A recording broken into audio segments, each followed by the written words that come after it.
معاف کر دو۔ وہ صحابی چلا گیا۔ کچھ دنوں بعد وہ صحابی حضور کے پاس آیا اور عرض کیا، یا رسول اللہ، میں نے اسے معاف کیا تھا مگر اس بار اس نے پھر میری تذلیل کی، اب بتائیں میں اب کیا کروں؟ آپ صلی اللہ علیہ وسلم نے پھر سے اس شخص کو معاف کرنے کی تلقین کی۔ روز بعد وہ صحابی پھر آیا اور کہنے لگا، یا رسول اللہ صلی اللہ علیہ وسلم، اس بار تو حد ہی ہو گئی، اس شخص نے مجھے آج پھر بھیڑ میں ذلیل کیا ہے، میں کیا کروں اس شخص کا؟ اس پر حضور صلی اللہ علیہ وسلم نے ایک بہت ہی خوبصورت بات کہی، معاف کر دو، اور اگر تمہاری عزت کم ہوتی ہے اسے معاف کرنے سے تو میں محمد رسول اللہ قیامت والے دن تمہیں وہ عزت دلواؤں گا۔ اگر ماں مجھے معافی مانگنا اور معاف کرنا نہیں آتا۔ اس چھوٹی سی لڑکی نے اپنی گردن جھکا لی اور اپنے پیر اسی رفتار سے ہلانے لگی۔ ہاں یہی تو مسئلہ ہے، آج کی جنریشن کو سوری کہنا نہیں آتا۔ عورت نے چمچ سے چاول دیگچی میں جھٹکتے ہوئے دیگچی کا ڈھکن چڑھایا اور چاولوں کو دم پر رکھ دیا۔ ہاں تو میری بیٹی سنو، اگر کوئی کبھی تم سے معافی مانگنے آئے تو معاف کرنے میں دیر نہ کرنا، اور اگر کبھی تم سے کوئی غلطی ہو جائے تو تم بھی معافی مانگنے میں دیر نہ کرنا۔ معافی مانگ لینے سے کوئی چھوٹا نہیں ہوتا، اگر معافی مانگنے سے تم چھوٹی ہو بھی رہی ہو تو تم چھوٹا بننا سیکھ لو، اللہ تمہیں بڑا کر دے گا۔ تم معافی مانگنا سیکھ لو، اللہ عزت دے دے گا۔ تم معاف کرنا سیکھ لو، اللہ تمہارے دل میں ٹھنڈک دے دے گا۔ جاؤ بھائی کو بلا لاؤ، کھانا بن چکا ہے۔ عورت نے دوپٹے سے اپنے ہاتھ پوچھتے ہوئے کہا، جی امی۔ آپ نے، ہم سب نے یہ تو سنا ہے کہ گھروں میں کھانا بیٹوں یا مردوں کی پسند کے بنتے ہیں، مگر ہمارے گھر میں ایسا نہیں تھا۔ میری ماں نے ہمیشہ مجھ سے میرے کھانے کی فرمائش پوچھ کر ہی کھانا بنایا ہے، کیونکہ اسے پتہ ہے رمیسا بہت نخرے والی ہے۔ کیا کھاؤ گی آج رمیسا؟ ماں نے باہر باورچی خانے سے آواز لگائی، ماں آج نانی بانو جیسی کھچڑی بنانا۔ میں جو اندر کمرے میں اسکول یونیفارم پہننے میں مصروف تھی، اندر سے ہی جواب دینے لگی۔ میرے ایسا بولتے ہی عزیز بھاگتا ہوا ماں کے پاس آیا۔ ماں نہیں، یہ آپ کو روز کہتی ہے کھچڑی بناؤ اور آپ بنا دیتی ہیں، آج میری پسند سے کھانا بنے گا اور آپ بھنڈی بنائیں گی۔ بیٹا بہنوں اور بیٹیوں سے حسد نہیں کرتے، ان کی تو ناز و نخرے اٹھائے جاتے ہیں۔ ٹھیک ہے میں تمہارے لیے بھنڈی بنا دوں گی۔ ٹھیک ہے امی، میں چلتی ہوں، وین آ چکی ہوگی۔ چلو آؤ عزیز، دیر ہو جائے گی۔ میں نے گھڑی کی طرف دیکھا تو بیگ بناتے ہاتھوں میں روانگی آئی۔ رکو، یہ ٹفن لے جاؤ۔ وہ دوڑتی میرے پاس آئیں اور ٹفن مجھے دیا۔ دن کون سا بھی ہو وہ ٹفن بنانا نہیں بھولتی تھیں، شاید اس لیے کہ وہ ماں تھیں۔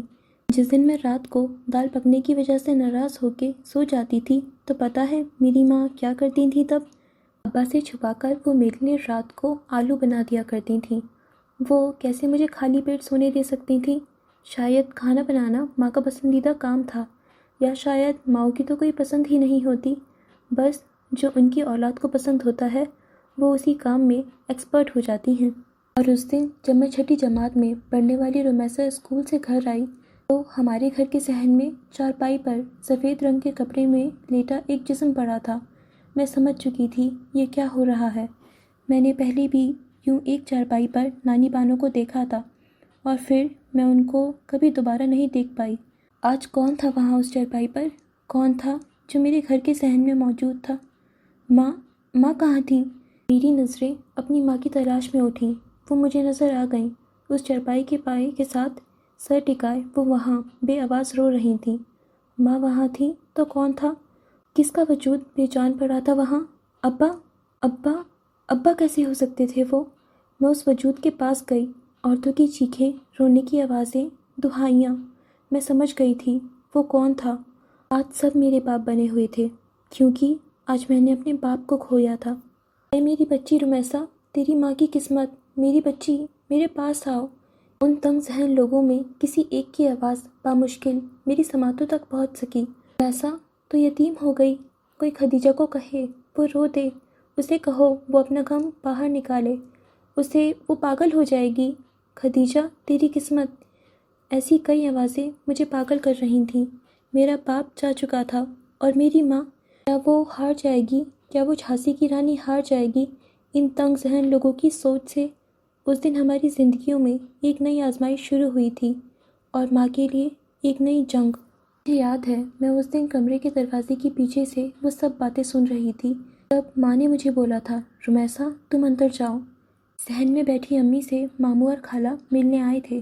دیکھو ختیجہ، بات کو سمجھو، ابھی تمہاری جوانی پڑی ہے، تم ہاں کر دو تو ہم تمہاری کسی اچھی جگہ پر رشتہ کروا دیں گے. جانے والے کے ساتھ انسان چلا نہیں جاتا.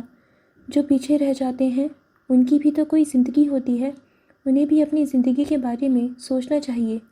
آدھے گھنٹے سے آئے ماموں نے یہ بات اب کے چوتھی دفعہ کہی تھی. خالہ اٹھ کر ماں کے ساتھ والی چارپائی پر بیٹھ گئیں. خدیجہ، ابھی چند روز قبل میری نند کے دیور کی بیوی چل بسی ہے. اس نے خاندان میں دوسری شادی کرنے کی بات چھیڑی ہے. مجھے وہ آدمی تمہارے لیے ٹھیک لگتا ہے، اور تو اور اس کی کوئی اولاد بھی نہیں ہے. اور وہ کہہ رہا. چارپائی پر سر جھکائے بیٹھی ماں نے باری باری خالہ اور ماموں کو دیکھا. ابھی تو میرے میاں کو مرے ہوئے 1 سال بھی نہیں گزرا. تم لوگ روز چلے آتے ہو یہی بات کہنے. میرے پاس میرے بچے ہیں، میں کیوں کروں گی کسی سے شادی؟ میری جینے کی آخری وجہ ہے وہ. اگر بچوں کا مسئلہ ہے تو بہن تم اس بارے میں بے فکر ہو جاؤ. اول تو میں یہ کہوں گا کہ تم انہیں ان کے چاچاؤں کے حوالے کر دو. اگر تم یہ بھی نہیں چاہتی تو ان کو میں اپنے گھر لے جاتا ہوں. اب ماشاءاللہ سے 1-2 برس میں رمیسا کے بھی ہاتھ پیلے کر دیں گے ہم. ماموں ابھی بھی اسی سنجیدگی کے ساتھ ماں کو سمجھانے میں لگے رہے. نہیں بھائی صاحب، 100 باتوں کی ایک بات، میں اپنے گھر کو اور بچوں کو چھوڑ کر نہیں جاؤں گی. اگر کبھی میرا جنازہ بھی اٹھے گا تو وہ اسی گھر سے اٹھے گا، اور مجھے یہ سب سمجھ آ رہا ہے. بولتے بولتے ماں کا دوپٹہ سر سے کھسک کر گردن میں آ گرا. صرف چند مہینوں میں ماں کا آدھا سر سفید ہو چکا تھا. وہ صرف چند ماہ میں بوڑھی دکھنے لگی تھیں. پھر بھی میرے لیے آج بھی وہ جھانسی کی رانی تھی، ویسے ہی نڈر بہادر، جس سے پہاڑ بھی ٹکرائے تو ریزہ ریزہ ہو جائے. شاید ساری مائیں ہی ایسی ہوتی ہیں، جب اولاد پر بات آتی ہے تو پوری دنیا سے لڑنے کو تیار. ماموں نے نہ سمجھی سے ماں کو دیکھا. کیا سمجھ آ رہا ہے آپ کو؟ ماں نے خالہ کو دیکھا اور ماموں کو دیکھتے ہوئے بولی، یہی آپ کو ڈر ہے کہ آپ سے اپنا اور اپنے بچوں کا پیٹ پالنے کے لیے خرچہ لوں گی. مگر آپ غلط سمجھ رہے ہیں. میں بھوکا مرنا پسند کروں گی، مگر کسی سے مانگ کر نہیں کھاؤں گی. خالہ چپ ہو کر ان دونوں کو دیکھ رہی تھیں. ماموں لکڑی کی بنی کرسی سے اٹھ کھڑے ہوئے. ہاں بھائی، اب دیکھو، بات تو یہ صحیح ہے. اب میں خود ایک بال بچوں والا آدمی ہوں. میں تو تمہارے بچوں کے اخراجات نہیں اٹھا سکتا نا، اس لیے کہہ رہا ہوں تم بھی کہیں شادی کر لو. رمیسا کے بھی چند برس میں ہاتھ پیلے کر دیں گے، باقی بچہ عزیز. ابا کے جانے کے بعد میں نے ماں کی آنکھوں میں احساسات بہت کم ہی دیکھے تھے. ان کی آنکھیں اب ویران پڑ چکی تھیں. بس ان کی آنکھیں تب چمکا کرتی تھیں جب وہ مجھے اور عزیز کو دیکھتی تھیں.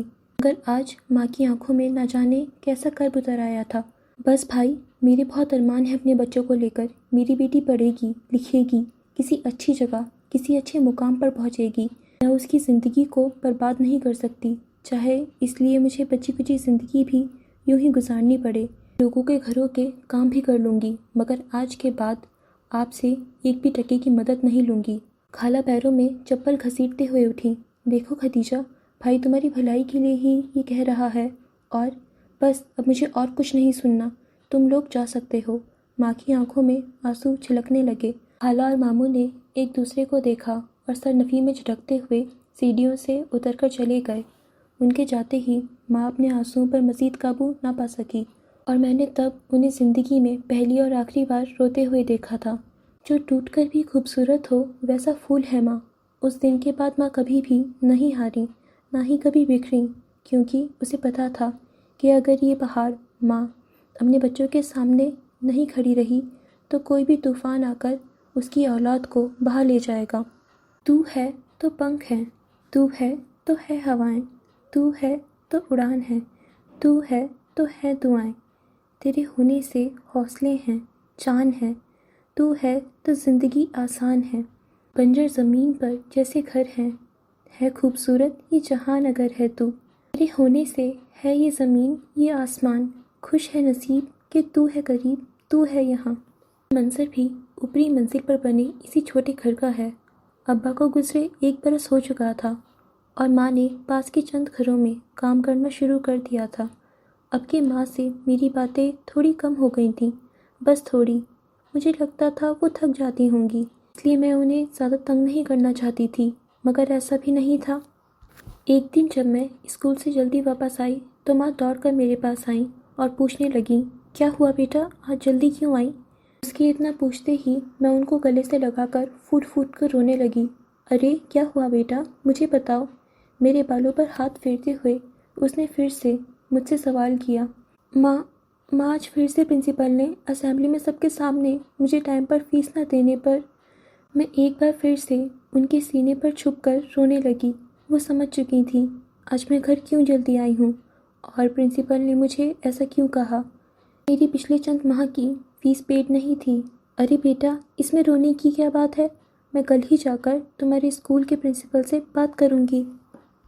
تاریخ 22 جولائی، سال 2024، دن پیر، ملال کا دن، ٹائم 8:10۔ وقت، کتنی عجیب چیز ہوتا ہے یہ وقت بھی۔ جب لوگ تمہیں کہیں گے وقت بدلتے دیر نہیں لگتی، وقت وقت کی بات ہے، وقت ریت کی طرف پھسل جایا کرتا ہے، ان کی سن لیا کرنا، وہ صحیح کہتے ہیں۔ کہ وقت بدل چکا تھا، میں اپنے پیروں پر کھڑی ہو چکی تھی اور ماں نے اپنے چلنے کی سکت بھی کھو دی تھی۔ چند ماہ پہلے ہم ڈاکٹرز کے پاس گئے تو انہوں نے بتایا ماں کو استھما دمہ ہے۔ چونکہ اب وقت بدل چکا تھا، اب ایسا ہوتا تھا کہ باہر کی اور گھر کی ذمہ داریاں میرے ہی کندھوں پر تھیں۔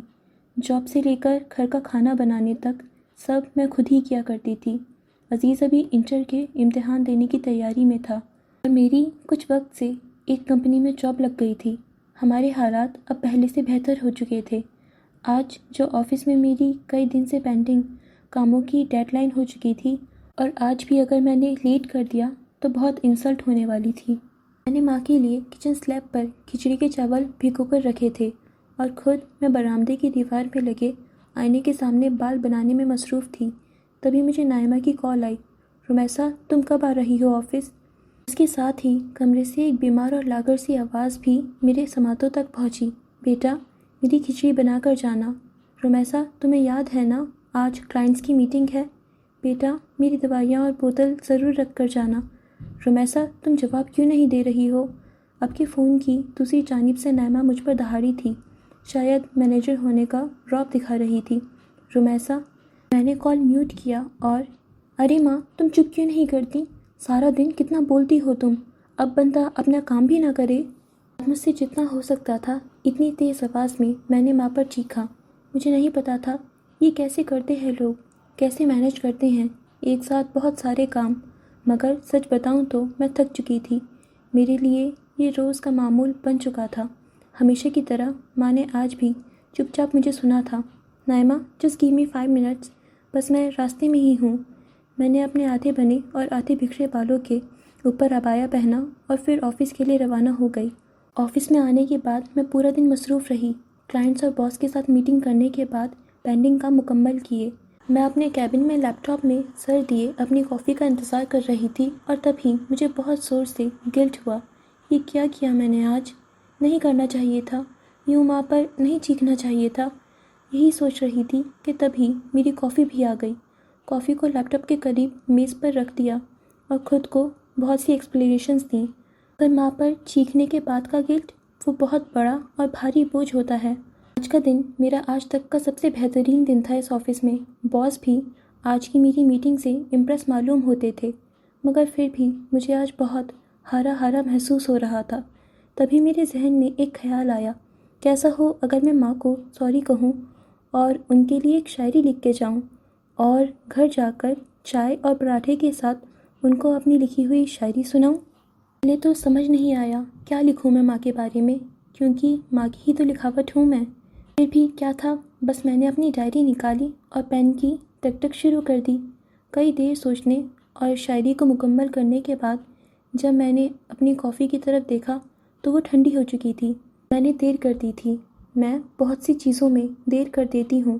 میں نے ڈائری اپنے بیگ میں رکھی اور گھر کے لیے چل دی۔ جا کر میں نے وہی نیلے رنگ کے لوہے کے دروازے کو ہلکے سے کھسکایا تو وہ کھلتا چلا گیا۔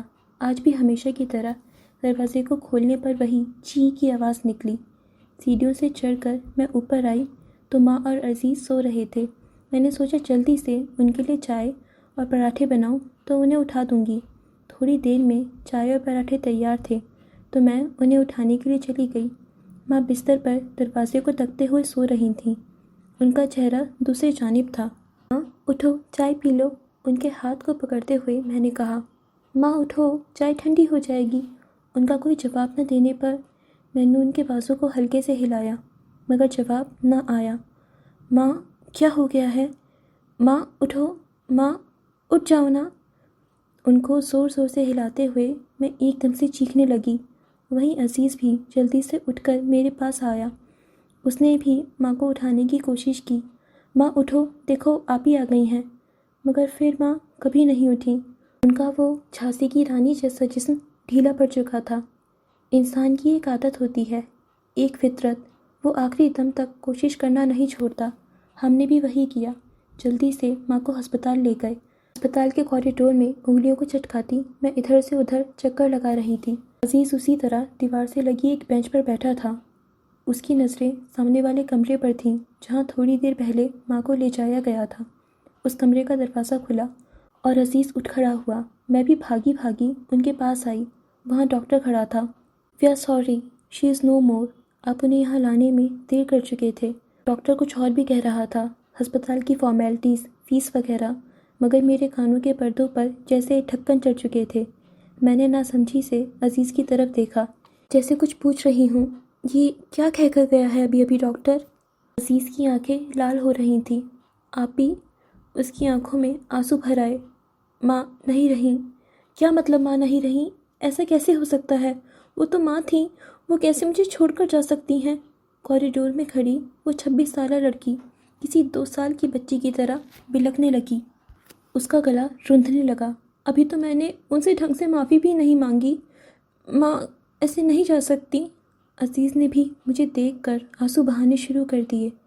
جب ہم اپنے ماں باپ کو اپنی آنکھوں کے سامنے جاتا ہوا دیکھتے ہیں، ہم سے ہماری پہچان چھن جاتی ہے، زندگی ریت کی طرح ہاتھوں سے گر جاتی ہے۔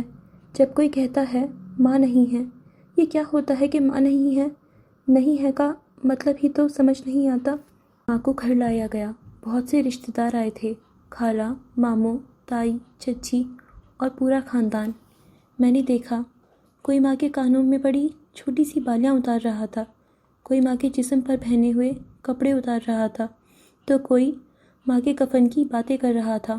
وہاں سے باہر آ کر میں عزیز کے پاس گئی۔ سن عزیز، ماں نے کچھ کھایا تھا کیا؟ اس نے کہا نہیں، مجھے نہیں پتا۔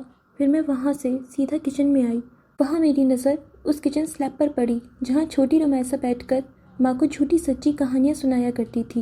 وہاں پر صبح کی بھیگی ہوئی کھچڑی پڑی تھی جسے میں جلد بازی میں کوکر میں پکانا بھول گئی۔ کیا میری ماں بھوکے پیٹ ہی چلی گئی؟ میں نے آنکھیں میچیں، میری آنکھوں سے ڈھیر سارا پانی لڑک کر نیچے گرا۔ میں ابھی بھی اس کچن سلیب کے سامنے کھڑی تھی اور مجھے اندر سے عزیز کی آواز آ رہی تھی، ہوا آج آپ مجھے بتائیں، میں سن رہا ہوں آپ کی باتیں۔ ایک اور آنسوؤں کا ریلا میری آنکھوں میں اتر آیا۔ آج بھی میں اس کچن کی سلیب کے سامنے ماں کو سوری کہنا چاہتی ہوں۔ ماں صحیح کہتی تھی، آج کی جنریشن کو سوری بولنا نہیں آتا۔ سوری ماں، میں آپ کو بھوکے پیٹ نہیں رکھنا چاہتی تھی۔ آنکھوں میں بھرا پانی میری پلک جھپکتے میرے گالوں کو بھگو گیا۔ جس ماں نے پوری زندگی میری آرام کے بارے میں سوچا، کبھی ایک رات بھی ایسی نہ آئی جب اس نے مجھے بھوکے پیٹ سلایا۔ میں نے اس ماں کو بھوکے پیٹ ہی جانے دیا۔ ہم کیوں بھول گئے جب ہم چھوٹے تھے، جب ہمارے پاس کوئی نہیں تھا، تب بس یہی ماں تھی۔ ہم بڑے ہو گئے تب ہمارے پاس ہاتھ پکڑنے کے لیے نئے خواب تھے، نئے راستے تھے، نئے سفر تھے، منزل کے نظارے تھے، دوست تھے، مگر ماں کے پاس کون تھا؟ صرف ہم۔ کیوں نہیں سوچتے یہ ہم ہمیشہ بہت سی چیزوں میں دیر کر دیتے ہیں؟ نہیں کرنی چاہیے، کچھ چیزیں وقت پر کر لینی چاہیے، اگر نہ کی جائیں تو بعد میں بس ملال ہی رہ جاتا ہے۔ وقت پر کافی کے مزے لینا، دوستوں اور رشتہ داروں کی قدر کرنا، اپنی غلطیوں کا احساس کرنا، معافی مانگنا اور معاف کر دینا۔ یہ میں آپ کو وہ شاعری بھی سنا ہی دیتی ہوں جو میں نے اس دن ماں کے لیے لکھی تھی۔ جب میں بیمار ہو جاؤں تو میری دوا بن جاتی ہے، دھوپ میں میرا سہارا بن جاتی ہے، پھر اپنی ہی چھاؤں میں بٹھاتی ہے، ٹوٹے دل کی ہر دعا بن جاتی ہے۔ تو کیسے جان لیتی ہے دور سے میرے دل کی بات تو ہمیشہ کہتی ہے سب ٹھیک ہو جائے گا، جبکہ میرا ہر درد تیرے دل کو ستاتا ہے۔ کیوں تیرے ہاتھ کا پکایا کھانا مجھے سب سے زیادہ بھاتا ہے؟ تجھے میرا ہر بکھرا خواب سجانا ہے، کیوں تجھے اپنا ہر خواب میری کامیابی میں نظر آتا ہے؟ اگر میری اس چھوٹی سی کہانی نے آپ کو 2 منٹ کے لیے بھی کچھ سوچنے پر مجبور کر دیا تو میں سمجھوں گا کہ میری محنت رائے گا نہیں گئی، ختم شد۔ اوکے فرینڈس، تو اسی کے ساتھ یہ ہمارا بہت اچھا ریئلٹی بیسڈ اینڈ بہت زیادہ ایموشنل کر دینے والا ناول اینڈ ہوتا ہے۔ آپ ہمیں کامنٹس کے تھرو بتائیے گا کہ آپ کو یہ اسٹوری کیسی لگی۔ تب تک کے لیے آپ جلدی سے ہماری یوٹیوب چینل کو سبسکرائب کر لیجئے اینڈ ہمارے انسٹاگرام پیج کو فالو کر لیجئے۔ اینڈ اگر آپ کو یہ اسٹوریز اینڈ ناولس اچھی لگتی ہیں تو انہیں اپنے فیملی اینڈ فرینڈس کے ساتھ بھی شیئر کر دیجئے۔ ٹیک کیئر، خدا حافظ۔